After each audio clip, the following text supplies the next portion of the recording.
Línea Directa con el Padre Ramón. Buenas noches a todos los cristovidentes. Es un placer estar en esta oportunidad con ustedes para compartir algunas inquietudes y algunos trabajos que hemos venido realizando. Y quiero invitarlos en primer lugar a una reflexión. Hoy en la liturgia de la Eucaristía encontramos unos textos maravillosos que nos hablan, en el caso de Pablo, de la alegría. En el Salmo nos dice que Dios es nuestra luz y nuestra salvación. Y en el texto del Evangelio se nos plantea una exigencia inmensa. Dice, cualquiera de vosotros que no renuncie a todos sus bienes, no puede ser discípulo mío. Al reflexionar sobre estas palabras, inmediatamente vino a mi mente la figura de Francisco de Asís. Fue un hombre que vivió los valores evangélicos de una manera muy especial. Fue un hombre que supo combinar la belleza con la alegría, con la pobreza, con la fraternidad. Fue un hombre que comprendió que Dios es su luz y su salvación, y que comprendió ahora en este periodo de nueva evangelización en el cual estamos todos comprometidos, comprendió que el Evangelio se anuncia a través del desprendimiento, a través de la pobreza. Y él descubrió que solo renunciando al poder, a la riqueza y a la dominación, puede sembrarse la semilla del Evangelio. Recuerdo una frase que se conserva en sus escritos, cuando dice, si nosotros nos preocupamos por tener propiedades, tendríamos que utilizar armas para defenderlas. Porque sin duda alguna, el poder, la riqueza y el deseo de dominación es algo que no va con el espíritu del Evangelio. Y esto lo comprendió perfectamente San Francisco. Cuando uno se acerca a él, encuentra que él nos ofrece un arte de vivir en una nueva relación con Dios, una relación nueva con Cristo, a quien encuentra cercano, tan cercano que se presenta en medio de unas humildes pajas en el pesebre que es la gran creación de Francisco de Asís. Una relación nueva con los demás,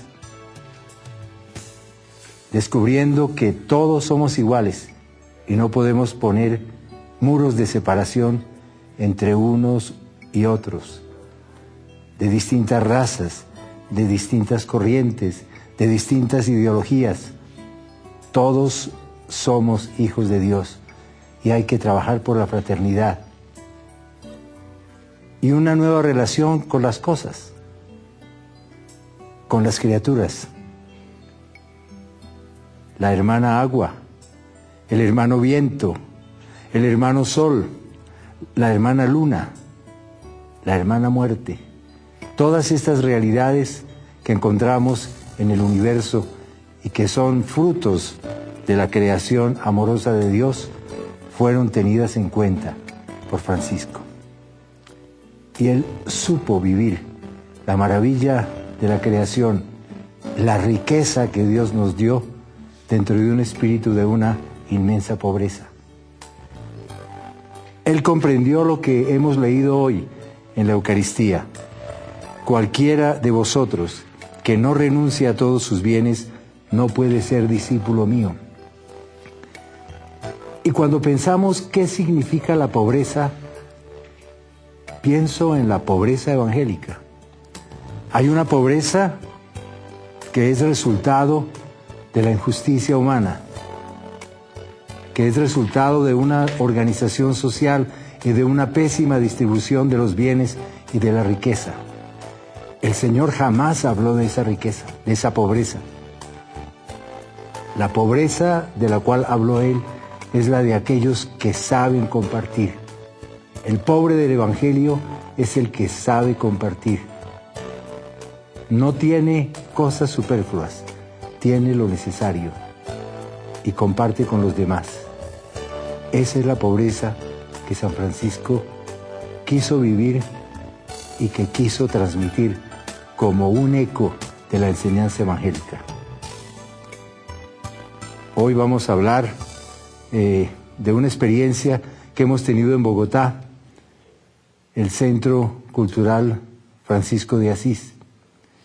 Y lo pusimos así, con ese nombre, porque encontramos que al celebrar el segundo milenio y considerar un personaje extraordinario que ha dado testimonio del Evangelio con su vida, su predicación, su testimonio, su alegría, fue Francisco de Asís.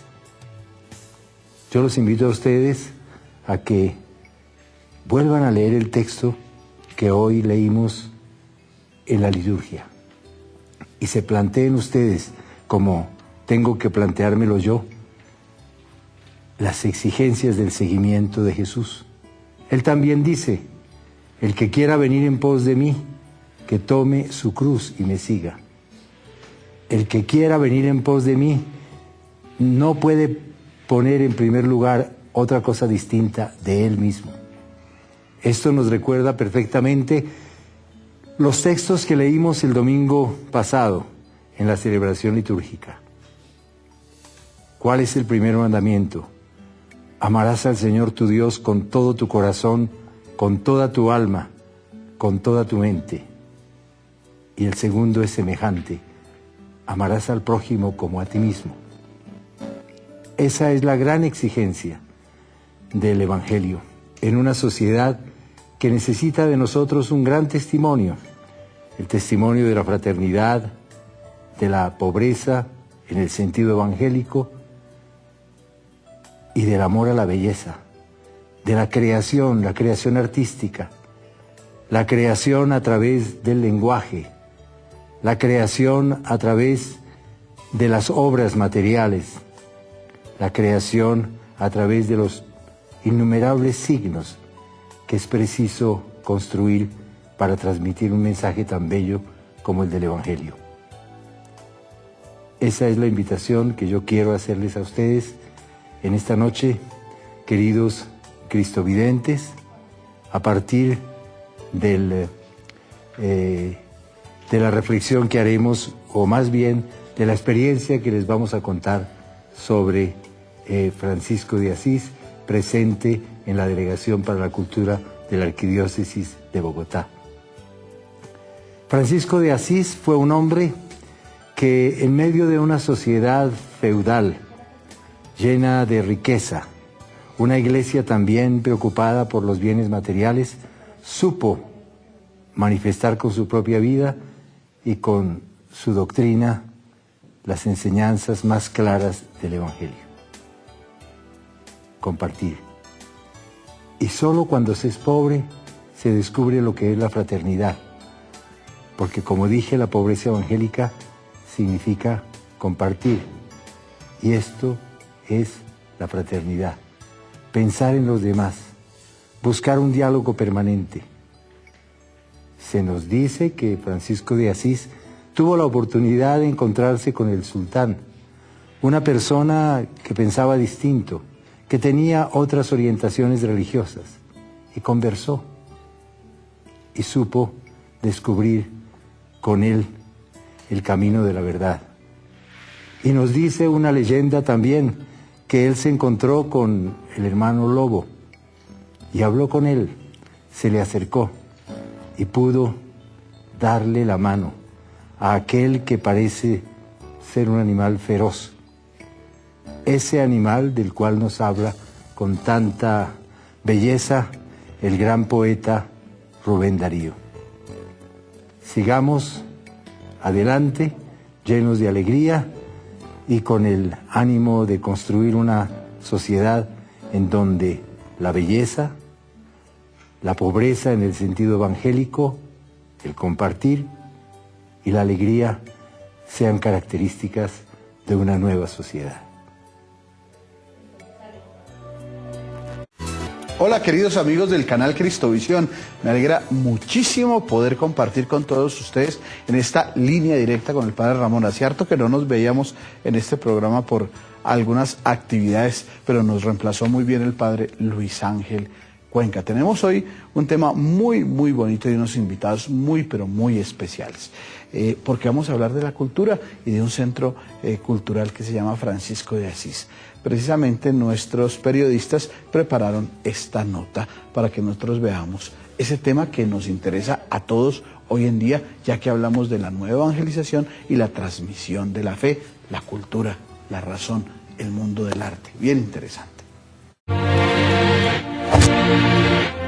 El Centro Cultural San Francisco de Asís es una organización en continuo trabajo creativo que tiene como fin primordial promover valores para la convivencia a través del arte y de experiencias de formación que motiven al ser humano a enfrentar sus retos existenciales y los retos sociales de su propio entorno. Hace parte del trabajo evangelizador que cumple la Arquidiócesis de Bogotá, que día a día adquiere más compromisos con las nuevas generaciones de católicos en llevar el mensaje de Dios también a través del arte.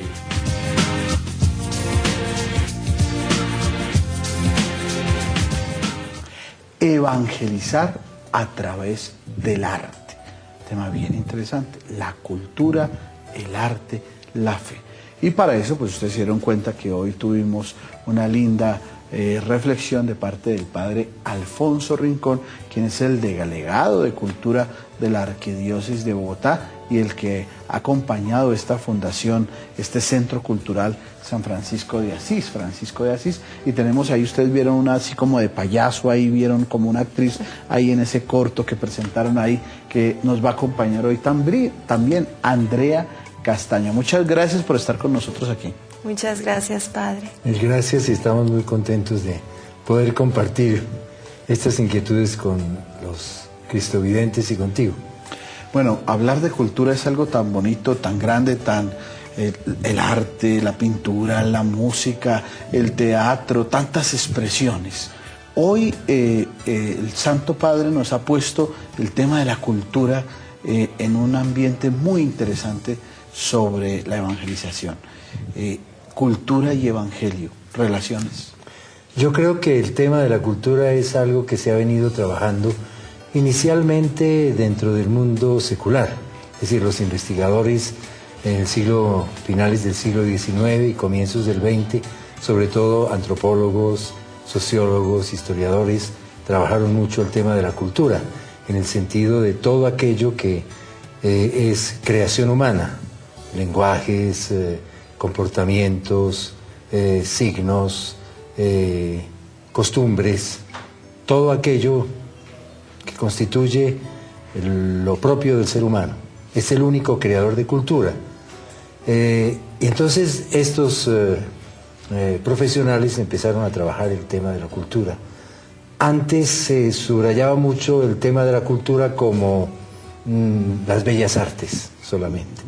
Y se decía una persona culta es una persona que conoce varias lenguas, que toca algunos instrumentos, o le gusta la música, le gusta la pintura. Pero el tema de la cultura es algo mucho más amplio, es transversal a todo. Ese tema se ha trabajado mucho en Bogotá, en la época de la primera alcaldía de Antanas Mockus, se creó se realizó un trabajo muy importante sobre cultura. Y también la Arquidiócesis de Bogotá, a partir del sínodo que se realizó, se preocupó mucho por el tema de la cultura, y en particular la cultura urbana, en la cual nosotros nos encontramos. ¿Cuáles son las maneras de pensar, de sentir, de relacionarse, comportamientos, lenguajes, de este mundo en el cual nosotros anunciamos el Evangelio? Ese mismo problema lo planteó el Concilio Vaticano II en el documento Gozo y Esperanza, Gaudium et Spes. Hizo una definición amplia de cultura, y a partir de ese momento, pues la reflexión que se ha venido haciendo en el mundo es muy importante. Y la Iglesia se ha preocupado por decir, bueno, ¿cómo está presente el Evangelio en las culturas? Se habló inclusive de la inculturación del Evangelio. En un momento dado, la reflexión sobre esta realidad fue muy profunda, cómo se hace presente el Evangelio, el anuncio, la buena nueva en las distintas culturas diversas de nuestras sociedades. Y luego ya pues se fue reduciendo un poco, en el caso nuestro, a ciertas expresiones de la cultura, porque naturalmente es un tema tan amplio que nos tocaba a nosotros dentro del centro reducirnos a un campo, y ese ha sido el campo de las artes, el campo de la música, el campo del teatro, también del cine, y interesado también en general en los medios de comunicación. Ha sido esa preocupación. Andrea, ¿cómo fue que te encontraste tú en el mundo del arte, del teatro, y saltaste del mundo del teatro al mundo de la fe? ¿Cómo fue la cosa? Pues fue un milagro. Sí, porque realmente el mundo del arte está muy alejado. Muy alejado. Yo me formé en una escuela muy buena y pues realmente no tenía ningún tipo de acercamiento, pero sí es muy interesante porque a través del arte uno descubre personajes maravillosos. Yo trabajé, por ejemplo, en cuarto o en tercer año Las Carmelitas. Es una obra de teatro maravillosa, entonces interpreté a Blanche, a Blanca, un personaje, una carmelita que es asesinada en la Revolución Francesa. Entonces ya el hecho de usar un hábito, usar un rosario. Trabajé un texto también de una alemana contemporánea, El hombrecillo ferviente, donde hice un personaje que todo el tiempo hacía alusiones a la religión católica. Entonces digamos que después hice Divinas Palabras, como que de alguna manera tuve acercamientos a través del teatro, obviamente, y ya después cuando empiezo a trabajar el cuerpo, empiezo a entrenar, sí, empiezo como a descubrir esa herramienta tan maravillosa, a profundizar, pues me encuentro con Dios, porque Dios no está en ningún otro lado como dentro de uno mismo, ¿no? Entonces creo que sí, evidentemente el teatro, a pesar de ese entorno pues tan secular, cuando uno busca con profundidad, y creo que el teatro hace eso, que el ser humano habite dentro de sí mismo, pues tuve la fortuna de encontrar a Dios. Andrea nos colocaba un tema bien interesante. Uno pensaría que pues obviamente hay un trabajo artístico explícitamente religioso, pero también en la cultura normal, secular, hay elementos religiosos. El rosario, el personaje religioso, que aún siendo un tema de cultura, aparece ahí. ¿Cómo rescatar esos elementos religiosos en la cultura normal, en la cultura donde no se está haciendo una evangelización explícita, pero están ahí porque son parte de la cultura los elementos religiosos? Sí, por supuesto. Yo creo que la búsqueda de Dios, en cierta manera, es algo que está en el interior del ser humano, y hay muchas formas de llegar a esa realidad. A través de las artes, y particularmente del teatro, yo creo que se trata de plantear los problemas del ser humano. El dolor, el amor, la esperanza, todos los conflictos que tiene el ser humano de tipo muy variado, que forma parte de las grandes obras de teatro y de la literatura. Es decir, en las obras literarias de los grandes maestros está la dimensión religiosa. Si tú lees a Dostoyevsky, ahí está la dimensión, está en Shakespeare, está presente. En cualquiera de los autores clásicos, digamos, está como una inquietud. A veces puede ser criticada, ridiculizada, lo que sea, pero siempre está presente. Entonces se trata de descubrir los valores evangélicos analizando los conflictos del ser humano. No pensamos que exclusivamente el teatro, digamos, que tenga características religiosas, es un teatro específicamente o explícitamente religioso, en el sentido de que es representación de la vida de un santo. Un auto sacramental. No, eso sería un poco distinto. Eso sería distinto. Sí, porque un auto sacramental pues es ciertamente religioso, pero está naturalmente dentro de un género literario propio de una época y de una tradición teatral maravillosa. Lope de Vega, Calderón de la Barca, Tirso de Molina. Pero yo me refiero, hay un cierto teatro que llaman religioso, que sería representar la vida de un santo o hacer una representación bíblica. Eso está bien, pero no es exclusivamente eso lo que subraya la dimensión religiosa del ser humano. Yo creo que en obras corrientes tú lo ves, y lo hemos visto inclusive en muchas películas que ahora se presentan, en donde grandes valores de fraternidad, de justicia, de amor a los demás, de problemas interiores, de conflictos del ser humano en la relación de pareja, etcétera, allí está presente la búsqueda. Entonces, en ese sentido, trabajamos nosotros. Esa sería una clave interesante que quisiéramos profundizar y ofrecerles a nuestros cristovientes acerca de cómo abordar un libro, una música, un concierto, una obra de teatro, teniendo estas clavecitas que nos están dando.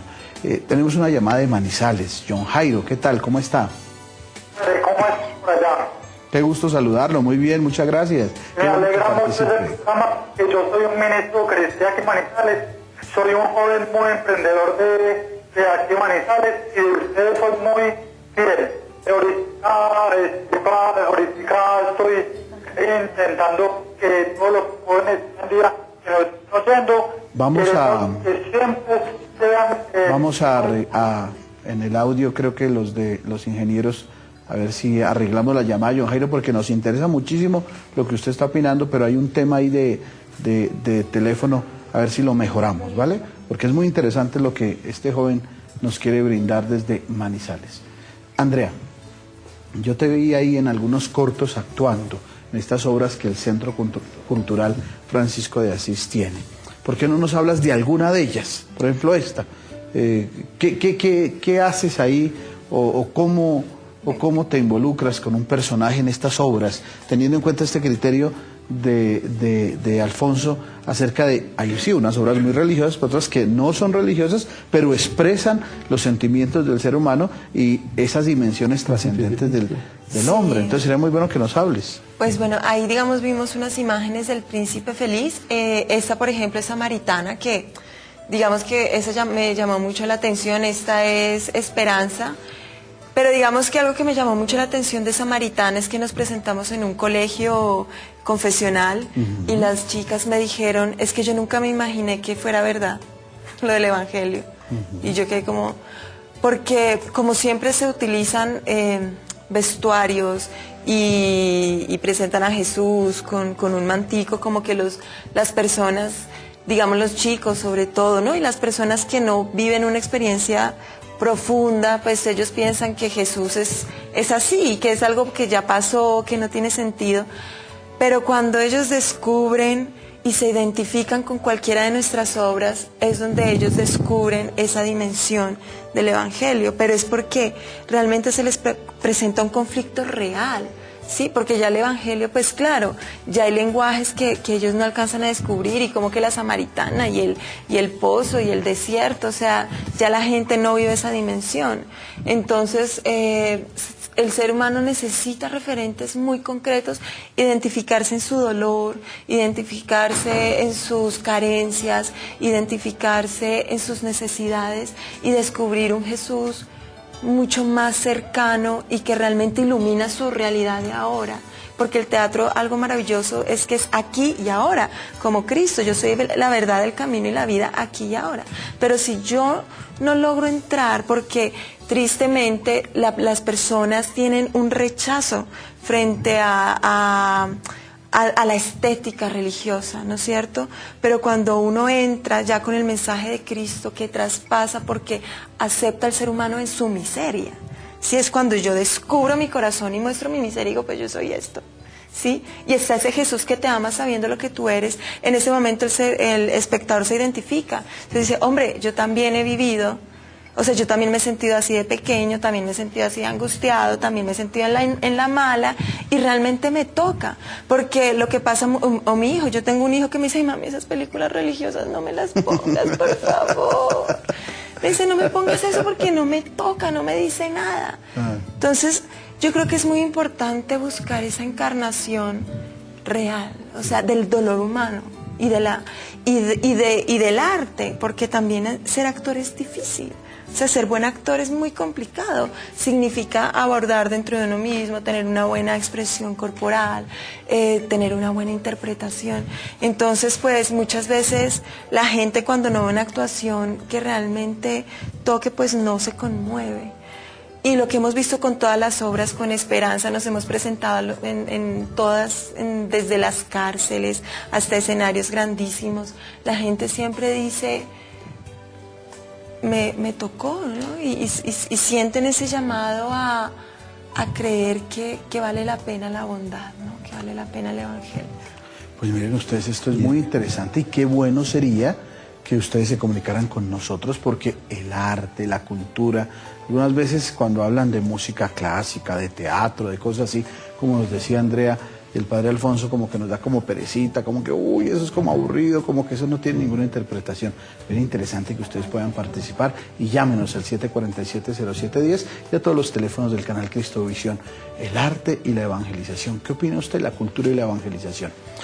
El 5, 6 y 7 de noviembre se tuvo un encuentro con los vicarios judiciales de toda Colombia. Hicimos una nota y acompañamos este encuentro del canal Cristovisión. Veámoslo. La Casa de Encuentro San Pedro Clavel le dio la bienvenida al Encuentro Nacional de Vicarios Judiciales, evento que sirvió para congregar a los diferentes integrantes de los tribunales eclesiásticos a nivel arquidiocesano y diocesano. Monseñor Libardo Ramírez, presidente del Tribunal Eclesiástico a nivel nacional, conversó con Cristovisión sobre la importancia de dar cumplimiento a las normas complementarias del derecho canónico en el país. Sí, hemos estado esos 3 días, lunes, martes y miércoles, en una tarea con representación prácticamente de todo el país. Son 8 tribunales regionales y el Tribunal Eclesiástico Nacional, que es el que yo presido, con la moderación de Monseñor Víctor López.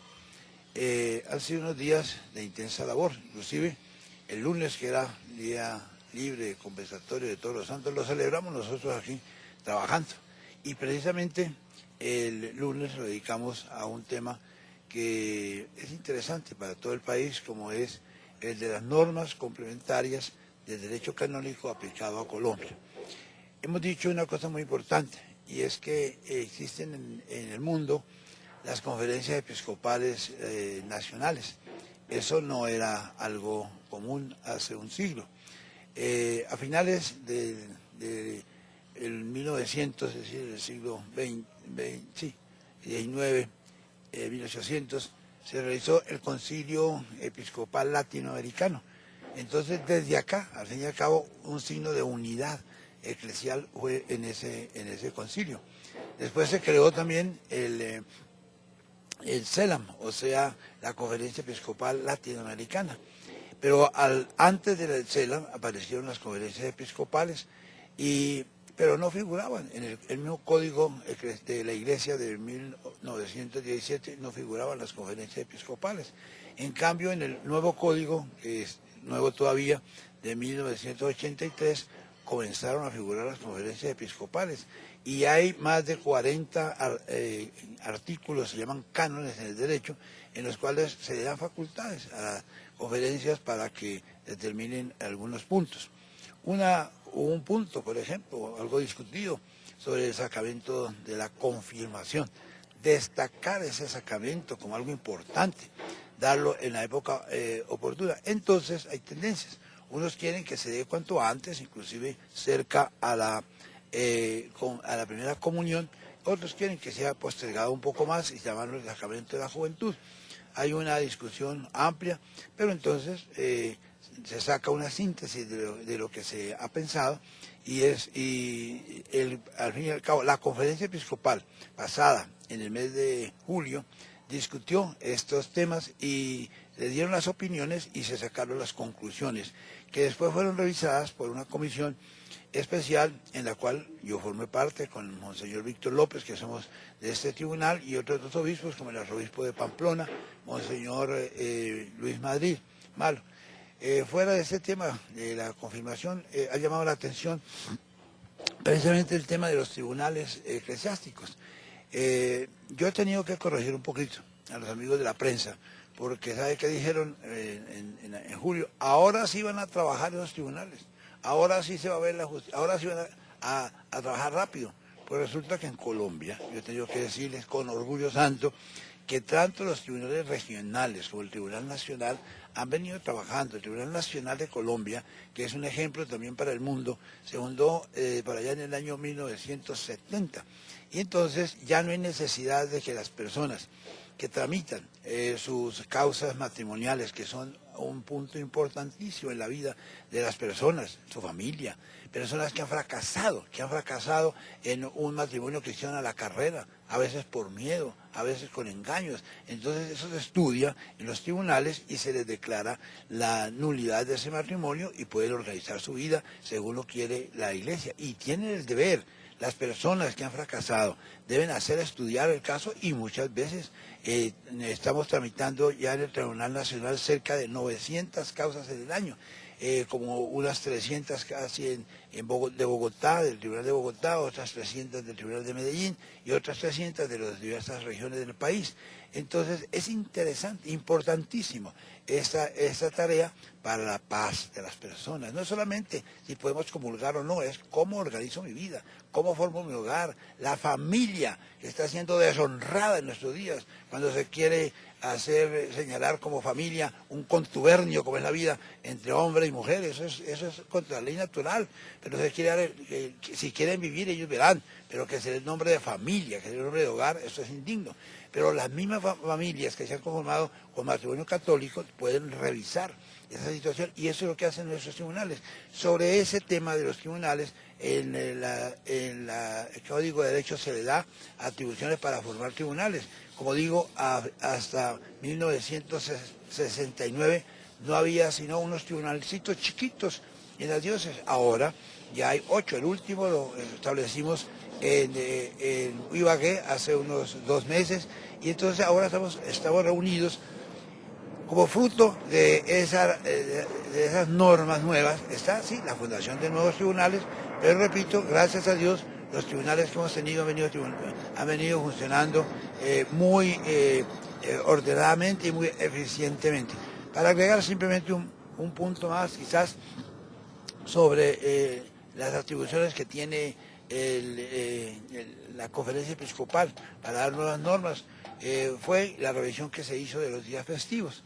Precisamente en Colombia teníamos bastantes días festivos. Antes, no recuerdo bien el año, pero por allá hacia 1980 y pico, vino a revisar y a ceder lo que se llamó la ley Emilian, cuando las fiestas religiosas, la mayoría de ellas, muchas de ellas que caían entre semanas, como la Ascensión, como la Asunción de la Virgen, como la fiesta de San José, como la fiesta de Todos los Santos, entonces cortaba mucho la semana laboral. Entonces la Iglesia concedió pues no celebrar esa festividad ese día. La liturgia permanece en muchas de ellas, y se ha pasado a los lunes festivos, que ojalá la gente piense de qué memoria se tiene, porque es memoria muy importante. La Inmaculada Concepción, que se acerca, no quedó trasladada. El 1 de enero, pues claro está que tampoco. Los días de Semana Santa tampoco. Pero otras fiestas sí. Entonces, sobre ese tema que ha habido autorización, se concedió. En esas normas del año 86 ya se concedía, y ahora se revisó un poco y estamos en esa línea. De manera que formamos todo esto. Ha sido un acontecimiento en pequeño, hemos estado unas 35 personas, pero muy representativas del país, con Monseñor Víctor López, que es el moderador del tribunal, con representación, sí, de los 8 tribunales, como Cali, Medellín, Barranquilla y naturalmente Bogotá. Y ahí estamos para servir a Colombia con mucho amor, y agradeciendo a Cristovisión que estas noticias buenas, que hay gente interesada en trabajar por lo bueno, por la familia, por la iglesia, por mantener los valores, por mantener la vida, por mantener la familia, que ahí estamos en la brega para servir a Dios y servir a Colombia. Monseñor Ramírez agregó que es fundamental el respaldo de la ciudadanía para que todos los colombianos fortalezcamos los lazos con la Iglesia Católica. Con la cámara de Luis Salinas, desde el norte de Bogotá, informó Camilo Sánchez para Cristovisión. Y seguimos en línea directa con el Padre Ramón. Qué bueno que ustedes se comuniquen, nos cuenten lo que ustedes perciben sobre esa relación entre la cultura, entre la fe. Estábamos hablando que era muy interesante poder brindarle a la gente herramientas para que la gente pueda acercarse a una obra de teatro, a un cuadro, a una sinfonía, porque muchas veces como que la gente dice esto es como muy grande, esto es como que es muy exclusivo. ¿Qué herramientas les podemos dar? A ver, compartamos y ofrezcámosles. Yo creo que ya hoy día es más amplia, más amplia las posibilidades para mucha gente. Nosotros en el Centro Francisco de Asís, en el campo de formación, hemos realizado varias actividades. Digamos que el Centro Francisco de Asís tiene 4 columnas sobre las cuales organizamos las actividades. Se llama ARPA, Arte, Religión, Pedagogía y Academia. ¿Sí? Esos 4 elementos son los que constituyen las actividades que hacemos. Lo de teatro tiene que ver, pues, por supuesto, con el arte, e igualmente la música, pero también está dentro del elemento pedagógico. Hemos realizado, en lo que a la música se refiere, 10 promociones de diplomado en música litúrgica para las parroquias particularmente, con una alianza que se ha hecho la Arquidiócesis de Bogotá con la Universidad Javeriana. También en el campo del teatro, el diplomado Palabra y Actuación. Ya llevamos 3 promociones y ahora al terminar la última se preparó un fragmento de un auto sacramental de Calderón de la Barca que se llama El Gran Mercado del Mundo, y ahora el grupo que salió está muy interesado en continuarlo, completar toda la obra. También en el campo de la formación se han hecho cursos sobre música, sobre cine. Hemos considerado que el cine es una interesante herramienta pedagógica para ser capaces las personas que ven el cine de tener una actitud crítica frente al cine. En el cine se refleja toda la sociedad con todos sus problemas, sus inquietudes, sus valores, sus conflictos. Cómo yo soy capaz de mirar eso y tomar una cierta distancia para analizar desde mis perspectivas y mis puntos de vista eso que se nos presenta como parte de la realidad. Y así a otros cursos que se han dado de distintos temas relativos a la cultura. Ustedes han tenido encuentros con niños, con estudiantes, con jóvenes, también con personas adultas. ¿Cómo les ayudan a que se encariñen con el arte, con estas expresiones de cultura? Pues yo pienso que en el momento en que presentamos la obra, pues ahí es donde se genera esa identidad con el público, y es porque el teatro es contundente, ¿no? Es una experiencia viva que hace que las personas sientan una experiencia. Entonces realmente siempre que nos presentamos ha sido maravilloso. Nos hemos presentado con habitantes de calle, nos hemos presentado en cárceles, con colegios, con público ya más formado, profesionales. Entonces como que en sí ya la obra, por lo que dice, toca a las personas, las toca bastante. Entonces como que eso es, ¿no? Después de ver la obra, pues realmente es muy poco lo que se puede decir, ¿no? Porque ya la gente quedó tocada. Sí, eso es lo que nosotros hacemos. Cuando lo presentamos, la gente dice, ay, yo sentí algo dentro de mí que no pensé que esta situación me tocara tanto, ¿no? Entonces como que, pues yo tuve una experiencia muy linda que un señor él decía que era ateo, ¿no? Después de que vio Samaritana dijo, ¿y qué tal si exista? ¿Qué tal? Y se murió al poco tiempo. Entonces, como cosas donde uno realmente no alcanza a ver hasta dónde, o un amigo que me decía después de ver la Odisea de Ofelia, decía, uy, yo me sentí muy tocado frente al matrimonio, a mi situación como hombre, me sentí que me pegó en esa parte, ¿no? Porque toca a las personas en sus situaciones muy concretas. Una señora que lloraba y decía, es que yo también tengo una noche oscura y estoy esperando que llegue la luz. Entonces son como, de acuerdo al momento de la persona, de acuerdo a lo que está viviendo, pues tiene un acercamiento. Es que la obra de arte ya es un lenguaje en sí mismo. Yo recuerdo una oportunidad en que hablé con el maestro Roda, el gran pintor, sobre un cuadro que él hizo sobre Francisco de Asís. Y en algún momento yo le pregunté, bueno, ¿qué en estos elementos, qué has querido decir? ¿Qué significación tiene? Y él me dijo, mira la obra, mira la obra. Es decir, la obra te habla a ti. Tú descubres algo. No tienen que decirte, mire, esto quiere decir esto. En un momento posterior quizás sea necesario ir ampliando la significación del color, si se quiere, las formas, todo esto. Pero ya hay una primera impresión frente a la cual uno reacciona, frente a la obra. Lo mismo sucede con un libro. Hay una primera lectura, si quieres tú, ociosa. Yo leo el libro y puede ser una lectura rápida. En una segunda oportunidad lo leo con más cuidado, voy viendo su estructura, sus características, los temas que hay. Si uno, a medida que lee un libro varias veces, va descubriendo más la profundidad. El libro se me da, el texto.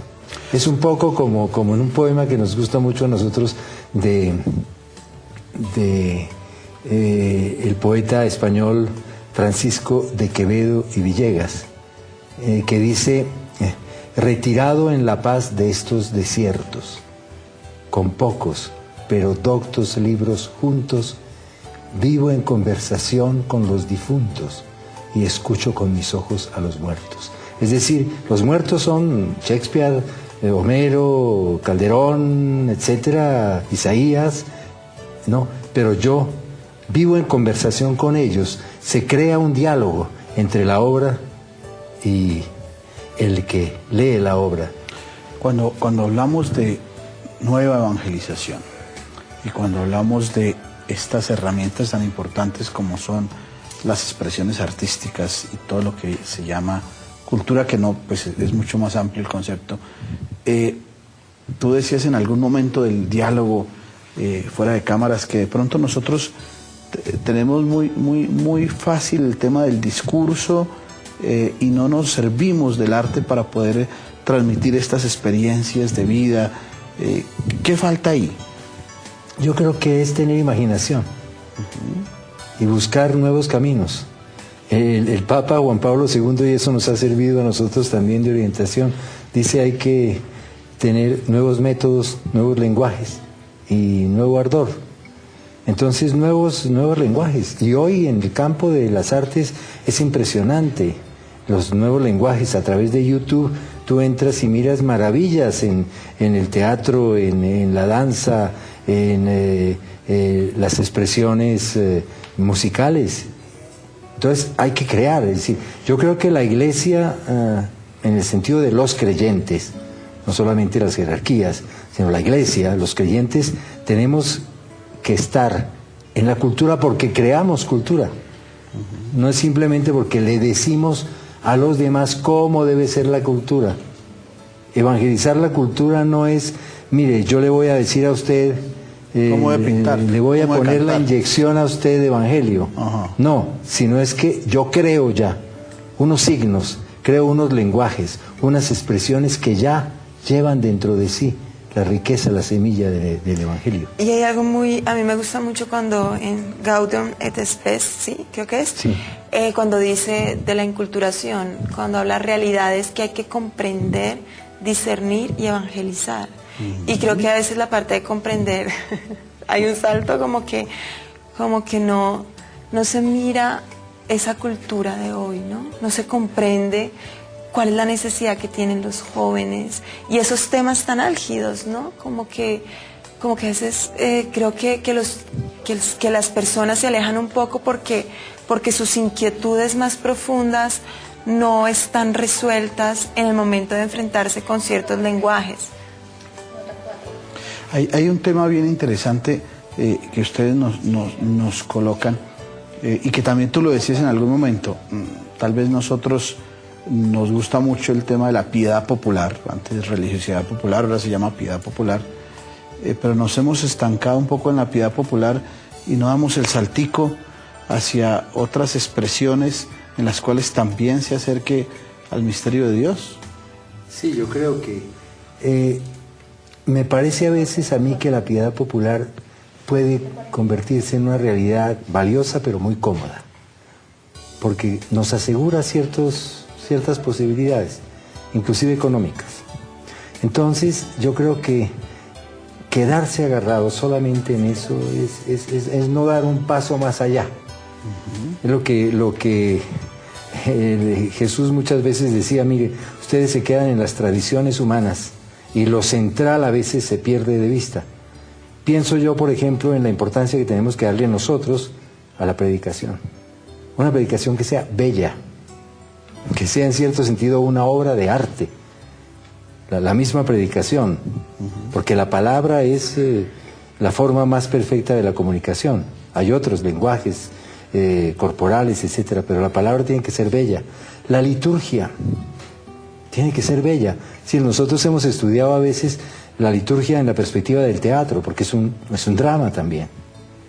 Mire, hay actores, de cierta manera, el celebrante, los distintos personajes que contribuyen a las celebraciones, casi como una orquesta.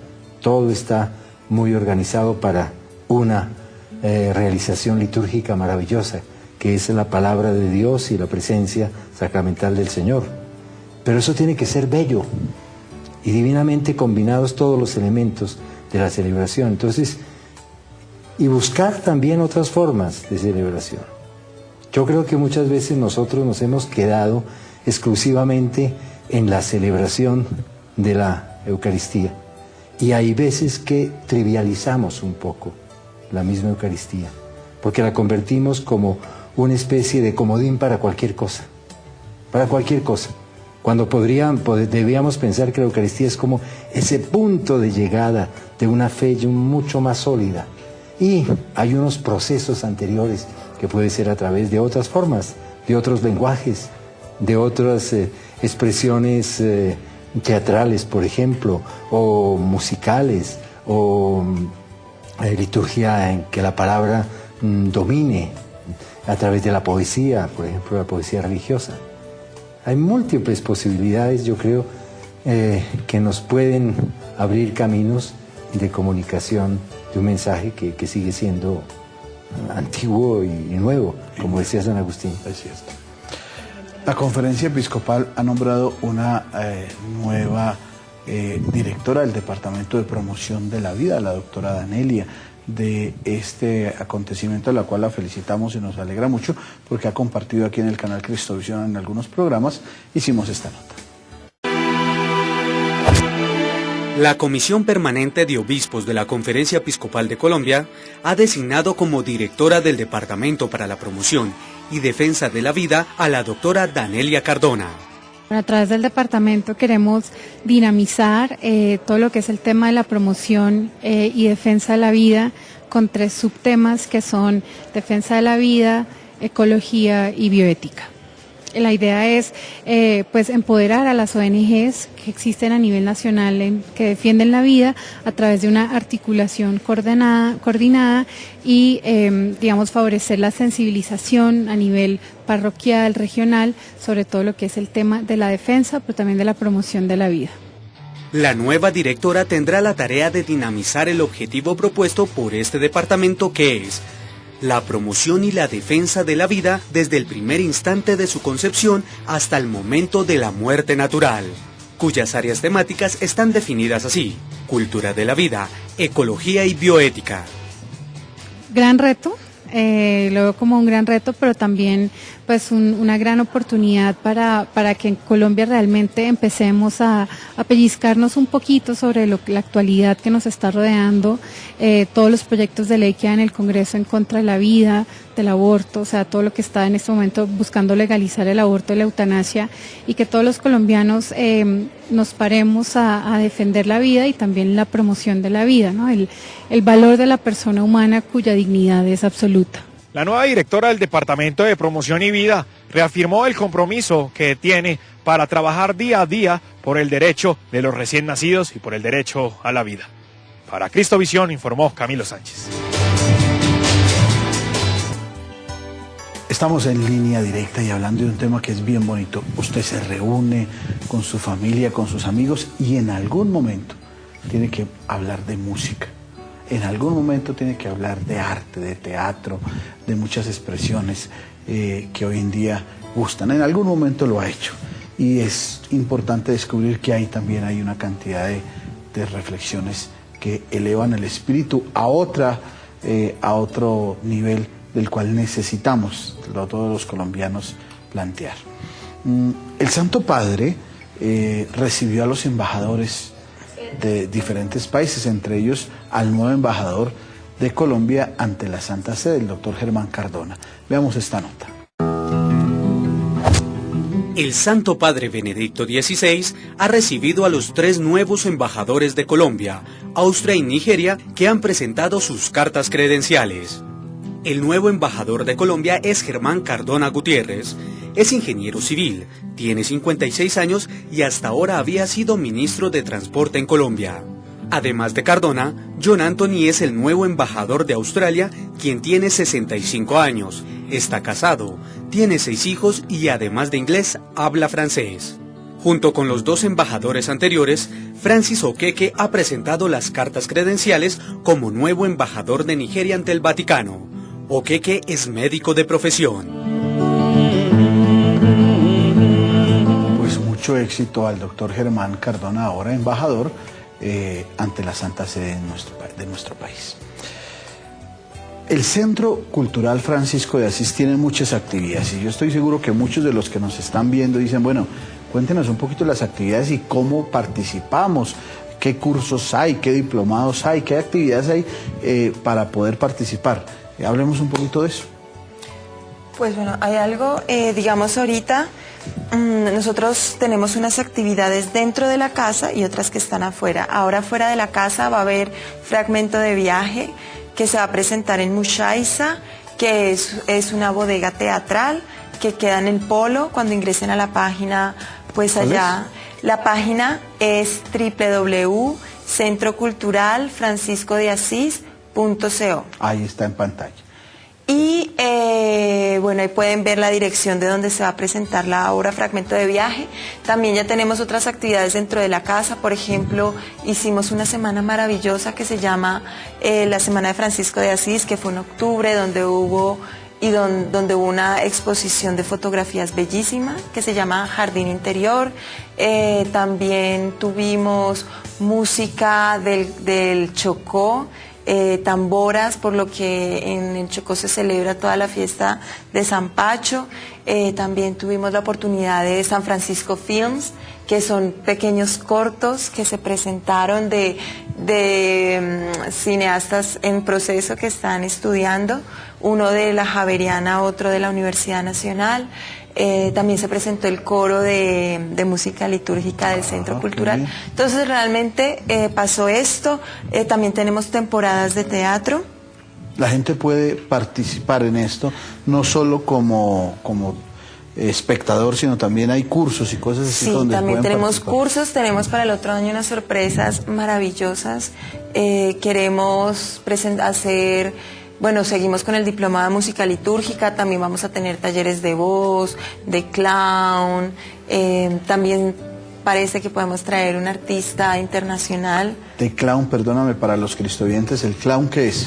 Bueno, el clown es un payaso. Ah. Es un payaso, sí. Es una palabra inglesa.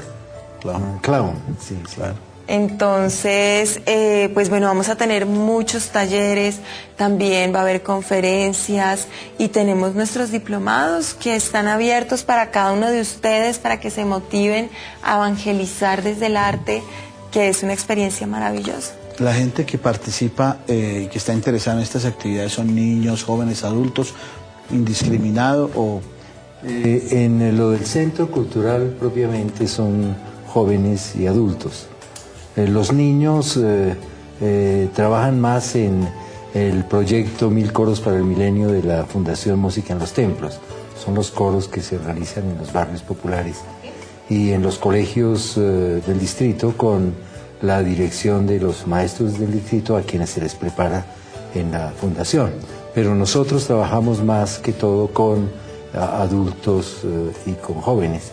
Hay algunas experiencias también con niños, el caso tuyo en Casucá, en la formación también teatral con niños, pero básicamente es formación de jóvenes y adultos. Y queremos que, que el teatro como lenguaje vaya siendo conocido. Este último diplomado fue muy interesante. Hubo personas que están inclusive en universidades que ya han tenido una experiencia en el teatro, que se vincularon porque las líneas y las orientaciones que nosotros queremos dar tienen unas ciertas características propias. Naturalmente se trabajan también las grandes líneas del teatro universal y de los grandes maestros del teatro contemporáneo, en el cual pues ya los profesores son conocedores, porque todos los profesores son profesionales, tanto en el campo de la música como en el campo del arte dramático. Tenemos desde Barranquilla una llamada de una cristoviente que quiere participar. Olga, ¿qué tal? ¿Cómo está? Padre Zambrano, ¿cómo está? Muy bien, muchas gracias. Gracias, muy amable. Usted tan bello como siempre, con un carisma increíble, cual me identifico. Usted se parece mucho a mi hermano Carlos. Y mi hermano se parece mucho a mí, y yo uso gafas también. Entonces somos muy queridos todos. Sí, toco guitarra, yo soy cantautora y toco guitarra. Un artista, qué bien, qué maravilla. Entonces le debe estar gustando muchísimo este programa, Olga. Me encanta, padre, me encanta. Estoy, mejor dicho, feliz viendo ese programa, Cristovisión en mi corazón. Todo el tiempo es increíble, es una bendición de Dios para mi familia, para mi madre, sobre todo y para mí que estamos aquí en el apartamento. Ay, Olga, muchas gracias. Bueno, yo comencé en una obra de teatro Juan Salvador Gaviota en el Colegio Lourdes. Juan Salvador Gaviota, claro que sí. Claro, sí, una obra que se leyó mucho cerca de los años 70. Nos ponían a los jóvenes a estudiar a Richard Bach y a leer. Y también se hizo una película sobre la obra. Olga, muchas gracias, la quiero mucho. Qué bonito esto. De una u otra manera en los colegios, yo creo que todos los que hemos pasado por un colegio y una universidad nos han puesto a actuar. Haga algo. Alguna obra de teatro, danza, alguna cosa nos ponen a hacer, sanjuanero o alguna cosa. Ya que tengo aquí a dos artistas y fans de todo lo que es la cultura, voy a preguntarle primero a uno, le voy a poner dos tareas a uno. La primera, tú eres experto en escuchar y criticar la música clásica y apasionado en eso, te fascina, tienes hasta programas y todo lo demás. ¿Cuál es de esa música así, sinfonía, que cuando la escuchas te cuestiona, te sumerge, pues? Bueno, para mí hay dos compositores extraordinarios, para mí, sí. Bach y Mozart. Y Mozart de una manera muy especial. Cualquier cosa que él compuso es maravillosa. ¿Por qué te gusta Mozart? Porque expresa en su música el alma humana de una forma muy profunda. El amor, el sufrimiento, un poco también el reflejo de su propia existencia, ¿no? Entonces es una persona en cuya música llega uno a identificarse por las melodías, por la belleza, por la composición, por la organización.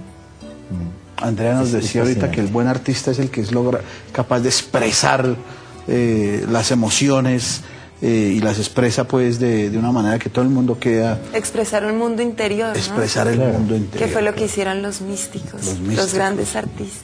Claro que sí. Y poemas, a ver, tú de todos esos poemas que tienes, declámanos un pedacito de algún poema así, esos bien interesantes, a ver. No, poemas... Yo me acuerdo que en el seminario, ¿no? Nos enseñaban trozos de obras clásicas. El padre Landines, Monseñor Landines, sí, claro. Fue un gran profesor de lenguas. Nos hacía aprender trozos de Shakespeare, por ejemplo, trozos también de escritores franceses, por ejemplo, Corneille, Molière, poemas de escritores norteamericanos y españoles también. Y me acuerdo de la obra La vida es sueño, que es una obra maravillosa, ¿no?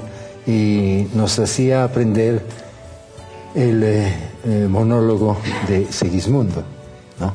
Que está preso en la torre y empieza a expresar los sentimientos que tiene estando prisionero y se dirige a Dios en cierta manera como Job un poco, para preguntarle por qué y se encuentra en esa situación. A ver, declama un poquitico de ese Segismundo. A ver. Ay, mísero de mí, ay, infelice, apurar cielos pretendo ya que me tratáis así. ¿Qué delito cometí contra vosotros naciendo? Aunque si nací ya entiendo qué delito he cometido. Bastante causa ha tenido vuestra justicia y rigor, pues el delito mayor del hombre es haber nacido.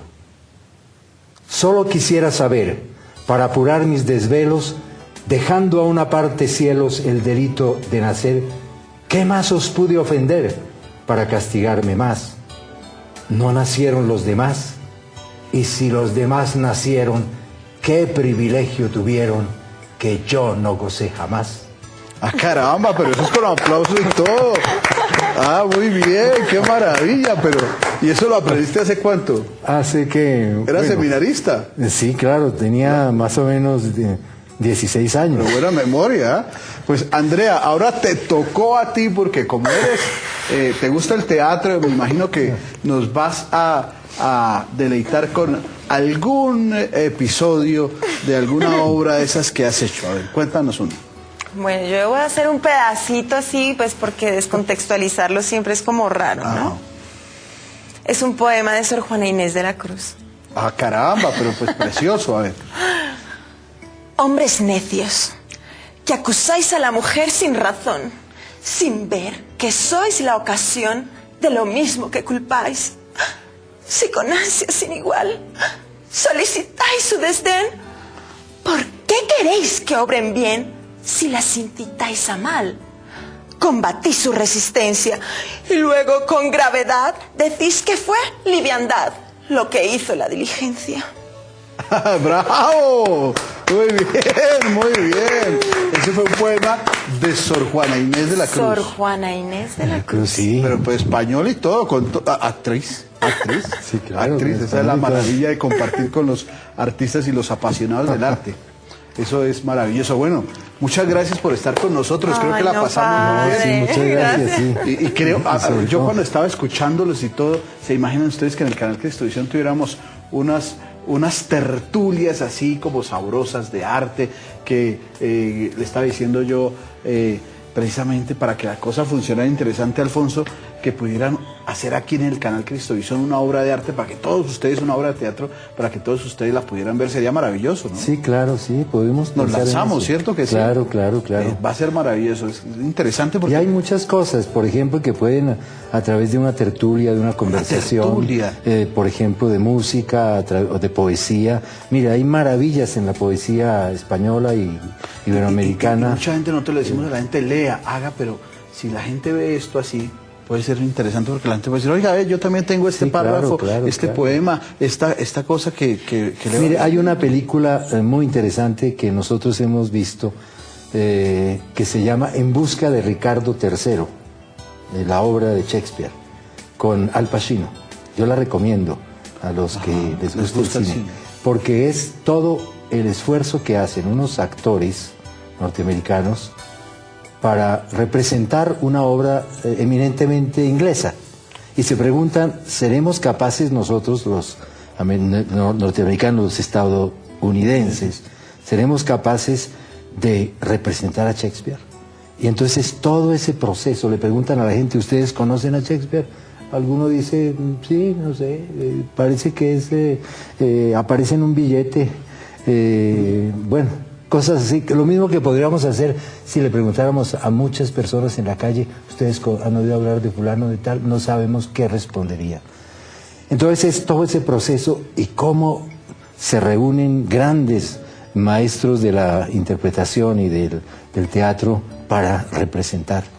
Es un taller prácticamente. Pues, así puede hacerse cosas muy interesantes que meten Andrea, variedad. Va a tocar ahí en esos programitas del Centro Cultural de Francisco de Asís, colocar uno que sea programa en el canal Cristovisión para que hagamos en la planeación. En la planeación. Claro. 2013. 2013. Claro, un programita para mucho. Que podamos compartir con los cristovientes y ellos tengan herramientas. Escuchar una sinfonía, bueno, pero... Y escuchar también tantos talentos. Por ejemplo, la señora Olga que llamó ahorita, que es cantautora. Sí. Saber qué canta, Don porque Jairo, nosotros no conocemos... Y la llamada se cortó. No conocemos nuestros talentos de iglesia. Claro que sí, hay mucha cosa interesante. Bueno, miren ustedes ahí, pues esta es su casa. Gracias, padre. Muchas gracias por estar con nosotros. Y a ustedes, queridos amigos, muchas gracias por estar en el canal Cristovisión.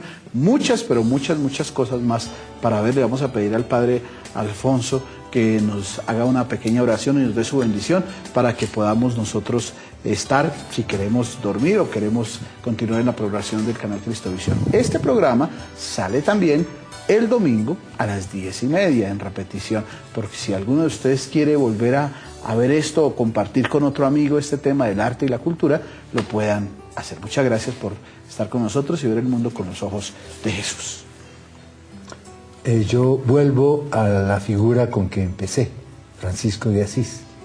Estamos en un periodo importante para el país, que es todo el esfuerzo por construir la paz, los diálogos de paz. Y Francisco de Asís escribió aquella maravillosa oración: haznos, Señor, instrumentos de tu paz. Es lo que tenemos que ser cada uno de nosotros, en la familia, en las relaciones laborales, en la vida de la iglesia, y orar mucho al Señor para que estos procesos que se han iniciado y que en épocas pasadas fracasaron puedan llegar a un término que sea feliz para todos nosotros. Señor, te pedimos que al prepararnos ya próximamente a la Navidad, a tu venida, a nuestra realidad humana, sepamos acoger ese mensaje de paz, de fraternidad, de pobreza, de alegría y de amor por la belleza. Y que la bendición de Dios Todopoderoso esté sobre todos nosotros. En el nombre del Padre, y del Hijo, y del Espíritu Santo. Amén. Amén.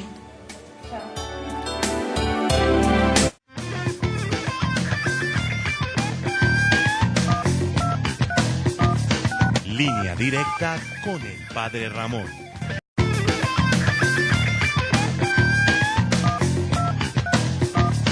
Línea directa con el Padre Ramón.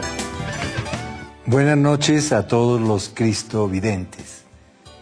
Es un placer estar en esta oportunidad con ustedes para compartir algunas inquietudes y algunos trabajos que hemos venido realizando. Y quiero invitarlos en primer lugar a una reflexión. Hoy en la liturgia de la Eucaristía encontramos unos textos maravillosos que nos hablan, en el caso de Pablo, de la alegría. En el Salmo nos dice que Dios es nuestra luz y nuestra salvación. Y en el texto del Evangelio se nos plantea una exigencia inmensa. Dice: cualquiera de vosotros que no renuncie a todos sus bienes no puede ser discípulo mío. Al reflexionar sobre estas palabras, inmediatamente vino a mi mente la figura de Francisco de Asís. Fue un hombre que vivió los valores evangélicos de una manera muy especial. fue un hombre que supo combinar la belleza con la alegría, con la pobreza, con la fraternidad.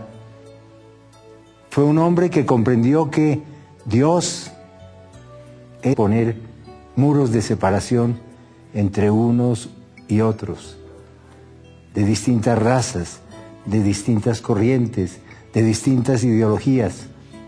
Todos somos hijos de Dios y hay que trabajar por la fraternidad y una nueva relación con las cosas, con las criaturas. La hermana agua, el hermano viento, el hermano sol, la hermana luna, la hermana muerte. Todas estas realidades que encontramos en el universo y que son frutos de la creación amorosa de Dios fueron tenidas en cuenta por Francisco. Y él supo vivir la maravilla de la creación, la riqueza que Dios nos dio dentro de un espíritu de una inmensa pobreza. Él comprendió lo que hemos leído hoy en la Eucaristía. Cualquiera de vosotros que no renuncie a todos sus bienes no puede ser discípulo mío. Y cuando pensamos qué significa la pobreza, pienso en la pobreza evangélica. Hay una pobreza que es resultado de la injusticia humana, que es resultado de una organización social y de una pésima distribución de los bienes y de la riqueza. El Señor jamás habló de esa riqueza, de esa pobreza. La pobreza de la cual habló Él es la de aquellos que saben compartir. El pobre del Evangelio es el que sabe compartir. No tiene cosas superfluas, tiene lo necesario y comparte con los demás. Esa es la pobreza que San Francisco quiso vivir y que quiso transmitir como un eco de la enseñanza evangélica. Hoy vamos a hablar de una experiencia que hemos tenido en Bogotá, el Centro Cultural Francisco de Asís.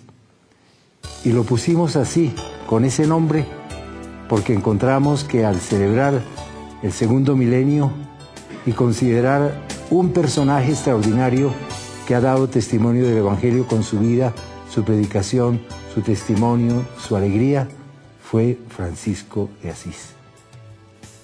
Yo los invito a ustedes a que vuelvan a leer el texto que hoy leímos en la liturgia y se planteen ustedes, como tengo que planteármelo yo, las exigencias del seguimiento de Jesús. Él también dice: el que quiera venir en pos de mí, que tome su cruz y me siga. El que quiera venir en pos de mí no puede poner en primer lugar otra cosa distinta de Él mismo. Es su luz y su salvación. Y que comprendió ahora en este periodo de nueva evangelización en el cual estamos todos comprometidos, comprendió que el Evangelio se anuncia a través del desprendimiento, a través de la pobreza. Y él descubrió que solo renunciando al poder, a la riqueza y a la dominación puede sembrarse la semilla del Evangelio. Recuerdo una frase que se conserva en sus escritos, cuando dice: si nosotros nos preocupamos por tener propiedades, tendríamos que utilizar armas para defenderlas. Porque sin duda alguna, el poder, la riqueza y el deseo de dominación es algo que no va con el espíritu del Evangelio. Y esto lo comprendió perfectamente San Francisco. Cuando uno se acerca a Él, encuentra que Él nos ofrece un arte de vivir en una nueva relación con Dios, una relación nueva con Cristo, a quien encuentra cercano, tan cercano que se presenta en medio de unas humildes pajas en el pesebre que es la gran creación de Francisco de Asís. Una relación nueva con los demás, descubriendo que todos somos iguales y no podemos. Esto nos recuerda perfectamente los textos que leímos el domingo pasado en la celebración litúrgica. ¿Cuál es el primer mandamiento? Amarás al Señor tu Dios con todo tu corazón, con toda tu alma, con toda tu mente. Y el segundo es semejante: amarás al prójimo como a ti mismo. Esa es la gran exigencia del Evangelio en una sociedad que necesita de nosotros un gran testimonio, el testimonio de la fraternidad, de la pobreza en el sentido evangélico y del amor a la belleza, de la creación artística, la creación a través del lenguaje, la creación a través de las obras materiales, la creación a través de los innumerables signos que es preciso construir para transmitir un mensaje tan bello como el del Evangelio. Esa es la invitación que yo quiero hacerles a ustedes en esta noche, queridos cristovidentes, a partir de la reflexión que haremos, o más bien de la experiencia que les vamos a contar sobre Francisco de Asís, presente en la Delegación para la Cultura de la Arquidiócesis de Bogotá. Francisco de Asís fue un hombre